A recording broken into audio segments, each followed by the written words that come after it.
Graphing polynomial functions. For the polynomial f of x equals negative 2x to the fourth minus 4x cubed, answer parts A through E. Part A, use the leading coefficient test to determine the graph's end behavior. First, we're going to identify the leading term. So the leading term is negative 2x to the fourth. That's the term with the highest exponent. Now the degree of the polynomial is 4, which is an even number. And the leading coefficient of the polynomial is a negative 2. And that's a negative number. So that's less than 0. Now we're going to look at our chart below to see which outcome fits our problem. And we'll see that for n is even and the leading coefficient less than 0, that the graph falls to the left and falls to the right. So that means that our tails will look something like this. Part B, find the x-intercepts. State whether the graph crosses the x-axis or touches the x-axis and turns around at each intercept. To find the x-intercepts, we'll set our function equal to 0 and solve for x. First, we want to factor out a common factor, which is a negative 2x cubed. When I do that, I get x plus 2 equals 0. And then I'll set each term equal to 0 and solve for x. So with negative 2x cubed, I'll divide both sides by negative 2, and I have x cubed equals 0. Now notice that we have a cubed here. That means that my solution to x cubed equals 0 is going to have a multiplicity of 3. And then when I solve this, I'll take the cube root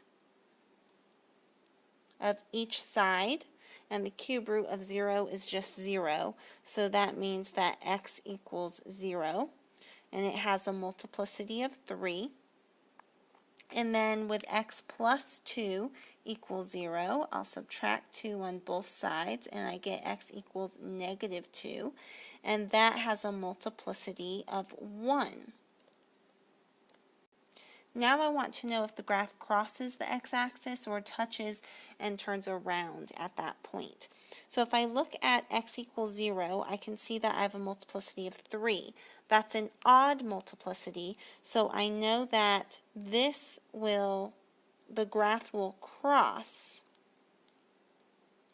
at x equals 0. Now if I go to my second 0, I have x equals negative 2, and that has a multiplicity of 1. This is also an odd number, so I know that at x equals negative 2, my graph will also cross.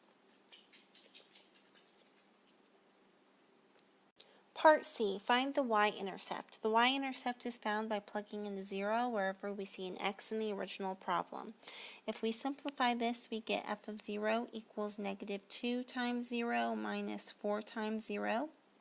This is 0 minus 0, so f of 0 equals 0, and the y-intercept is 0, 0. Determine whether the graph has y-axis symmetry, origin symmetry, or neither. Graphs have y-axis symmetry if f of x equals f of negative x. So to test this, we're going to first find f of negative x. And f of x is written up in the right corner, and we're just going to replace a negative x wherever we see an x in the original function. So we have negative 2 times negative x to the fourth power minus 4 times negative x cubed. Negative x to the fourth power is a positive x to the fourth power. That's because a negative raised to the even power is always positive. If we look at our next term, negative x raised to the third power is the same as negative x cubed. That's because a negative raised to an odd power is always negative. So we'll multiply that negative x cubed to the 4 in front, and then we're going to simplify this so we get negative 2x to the fourth. A negative times a negative is a positive, so it's plus 4x cubed. And this equals f of negative x. Now we want f of negative x to equal f of x. And if we look up top, f of negative x does not equal f of x. And that's because the middle signs are different. So we can say that the graph does not have y-axis symmetry. Now we'll test origin symmetry. To see if the graph has origin symmetry, we're just going to compare the f of negative x and see if it equals negative f of x. So we already found f of negative x. Now we're going to find negative f of x. That just means that we're going to change each of the signs in the original function. So we're taking the negative of negative 2x to the fourth minus 4x cubed, and again we're just going to change each sign. So we get a positive 2x to the fourth plus 4x cubed. And if we compare the f of negative x to negative f of x, we can see that those things are not equal. So our graph doesn't have origin symmetry either. Since it doesn't have y-axis or origin symmetry, then our answer is neither. If necessary, find a few additional points and graph the function. Use the maximum number of turning points to check whether it is drawn correctly. Choose the correct graph below. We're going to use the information we found in the previous parts to graph this function.